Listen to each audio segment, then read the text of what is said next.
Občinski svet občine Slovenska Bistrica se je v torek sestal na svoji drugi izredni seji. Svetniki so obravnavali 3 pomembne naložbe.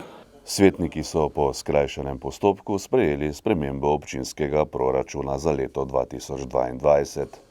V nadaljevanju seje pa so potrdili novelacijo investicijskega programa za projekt Plezalni center, investicijski program za projekt Zeleno parkirišče in investicijski projekt za zamenjavo trave na velikem umetnem igrišču z umetno travo. Celoten posnetek izredne seje si lahko ogledate na spletni povezavi YouTube kanal Studio Bistrica.